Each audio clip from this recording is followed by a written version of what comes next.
Hello viewers, welcome to Vicky movie view. இந்த வீடியோவில் நாம் பார்க்க போகிற படம் அங்கீகாரம். இந்த படம் வந்து பார்த்தீங்கன்னா ஸ்போர்ட்ஸ் அண்ட் கோர்ட் மெலோ ட்ராமாவாக ரிலீஸ் ஆகிருக்கு.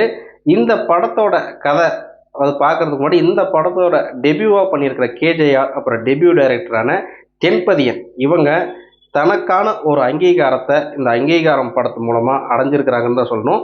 படத்தோட கதைக்கு போலவாங்க. அதாவது படத்தோட ஆரம்பத்திலேயே ஒரு அத்லெட், அந்த அத்லெட் வந்து பார்த்தீங்கன்னா ஒரு ஸ்லம்மில் இருந்து வந்தவன். அவனுக்கு வந்து பல திறமைகள், அதாவது பார்த்தீங்கன்னா அவனை மாதிரி யாராலையுமே ஓட முடியாது. இந்தியாவோட உசேன் போல்ட் அப்படின்னு இவருக்கு வந்து ஒரு பேர் இருக்கும். அப்புறமேட்டு இவர் ஸ்லம்லேருந்து வந்தனால இவருக்கு என்னென்ன பிரச்சனைகள் வருது, மேல்தட்டு மக்கள், அதாவது பார்த்தீங்கன்னா ஸ்போர்ட்ஸ் கோட்டாவில் இருக்கிற ஒரு மேல்தட்டு மக்கள், இவங்க இவங்க வளரக்கூடாது அப்படின்ட்டு என்னென்ன பாலிடிக்ஸ் பண்ணி ஒருத்தரை அமுத்துறாங்க. ஒரு லேடி, அதாவது ஒரு பெரிய லெவலுக்கு போய் ஒரு கோல்டு மெடல் வாங்கக்கூடிய ஒரு டைமில், அதாவது ஒரு நேஷனல் செலக்ட் ஆகிற டைமில் அவங்களுக்கு உண்டான ஒரு அபியூஸ் எப்படி நடக்குது, இந்த மாதிரி ஒரு ஸ்போர்ட்ஸில் நடக்கக்கூடிய விஷயங்களை தோலுரிச்சி காமிச்சிருக்காரு தென்பதியன். கேஜேயோட ஆக்டிங் வந்து ரொம்பவுமே வந்து சூப்பராக இருந்துச்சு. ஒரு அத்லெட் வந்து என்ன பண்ணுவானோ அதை அப்படியே வந்து ஃபிசிக்ஸ் அது எல்லாமே வந்து அந்தளவுக்கு கொண்டு வந்திருந்தாரு. இந்த படத்தில் வந்து பார்த்தீங்கன்னா ஃபர்ஸ்ட் ஆஃப் வந்து டோட்டலாக கிரவுண்டில் இருக்கும். செகண்ட் ஆஃப் வந்து பார்த்தீங்கன்னா டோட்டல் கோர்ட் ட்ராமா. அதாவது பார்த்தீங்கன்னா ஒரு காமன்வெல்த் மேட்சுக்கே ஒரு ஸ்டேப் போட்டு, அதாவது ஒரு விளையாட்டுத்துறை அமைச்சர், ஒரு விளையாட்டுத்துறை மந்திரியவே கோர்ட்டுக்கு இழுத்துட்டு வந்து அவர் வந்து ராஜினாமாவே பண்ண வைக்கிற அளவுக்கு இந்த கேஜேஆரோட ஒரு வசனம், அந்த ஒரு இதெல்லாமே வந்து ரொம்ப நல்லா இருந்துச்சு. இந்த படத்தில் வந்து நிறைய விஷயங்கள் வந்து ஸ்போர்ட்ஸை பற்றி சொல்கிறாங்க.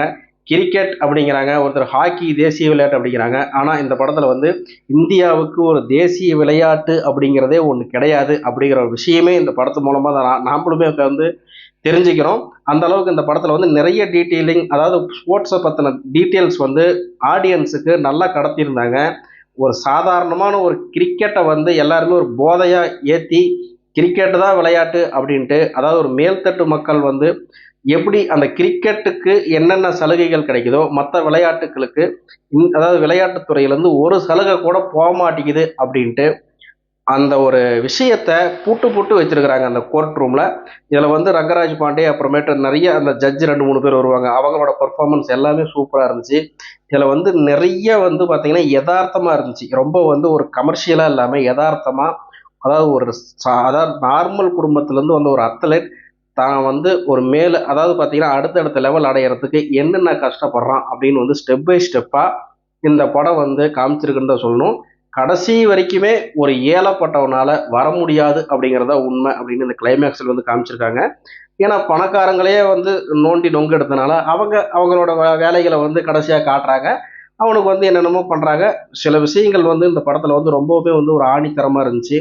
அதாவது பார்த்தீங்கன்னா ஒரு சாதாரண ஒரு சென்னையில் ஒரு ஸ்லம்மில் இருந்த ஒரு பையன் கோல்டு மெடல் வாங்க அவன் வந்து போராடுறான். அந்த கோல்டு மெடலை வந்து தட்டி பறிக்கிறாங்க. அந்த கோல்டு மெடலே வாங்கிறதுக்கு விடமாட்டிக்கிறாங்க.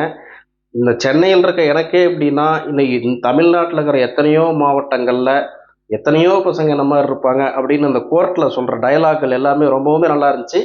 பொதுவாக இந்த படம் வந்து எல்லாருமே பார்க்க வேண்டிய ஒரு படம். கண்டிப்பாக விளையாட்டு துறையில் இருக்கவங்க கண்டிப்பாக அதை பாருங்கள், உங்களுக்கு எல்லாத்துக்குமே ரொம்ப பிடிக்கும். இந்த படம் வந்து ஒரு அங்கீகாரம். இந்த அங்கீகாரம் படத்துக்கு கண்டிப்பாக ஒரு அங்கீகாரம் கிடைச்சே ஆகணும். நம்ம வீணாக போன படத்தெல்லாம் பார்த்து பாராட்டி அந்த படத்துக்கெல்லாம் பாக்ஸ் ஆஃபீஸ் விட்டு கொடுக்குறோம். இந்த மாதிரி படத்துக்கு நம்ம வந்து போய் பார்த்து இதையும் நாம் வந்து வளர்த்தி விட்டாதான் இன்னும் வளரும் கலைஞர்கள் அவங்க வந்து அவங்களோட திறமைகளை வந்து கொண்டு வந்து காட்டுவாங்க. அதனால் இந்த படம் வந்து ஒரு சூப்பரான படம், ஃபேமிலிக்கான படம், ஸ்போர்ட்ஸுக்கான படம், இந்த மாதிரி நிறைய சொல்லலாம், பொலிட்டிக்ஸ்க்கான படம், இந்த மாதிரி எத்தனையோ விஷயங்கள் வந்து இந்த படத்தில் வந்து இருக்குது. இந்த படம் வந்து நான் இந்த டீமுக்கு வந்து ஒரு பாராட்டுக்கள். இதுக்கு ரேட்டிங் வந்து பார்த்தீங்கன்னா 5க்கு 4.5 கொடுக்கலாம். அந்த அளவுக்கு இந்த படத்தில் நிறைய மெசேஜஸ் இருக்குது. நிறைய விஷயங்களை வந்து நம்மளுக்கு புரிகிற மாதிரி கன்வே பண்ணியிருந்தாங்க. ஒரு கோர்ட்டில் நடக்கக்கூடிய ஒரு சீன் வந்து பார்த்தீங்கன்னா ஒரு லென்த்தியான ஒரு டைலாகு, அதை வந்து கட்டில்லாத பேசுவார். அது வந்து சூப்பராகவே இருந்துச்சு அந்த டைலாகு. தேட்டரில் எல்லாருமே கைத்தட்டி அந்த டைலாகெல்லாம் வந்து பாராட்டி பேசினாங்க. அந்த அளவுக்கு இந்த இவரோட கேஜேஆரோட பெர்ஃபார்மன்ஸ் வந்து சூப்பராக இருந்துச்சு. இந்த படத்தை வந்து தாராளமாக தேட்டரில் குடும்பமாக போய் பார்த்து இந்த படத்தை வந்து கொஞ்சம் அங்கீகாரம் கொடுங்கன்னு நான் கேட்டுக்கிறேன். நம்ம வீடியோ பிடிச்சிருந்தா சப்ஸ்கிரைப் பண்ணுங்கள். நன்றி, வணக்கம்.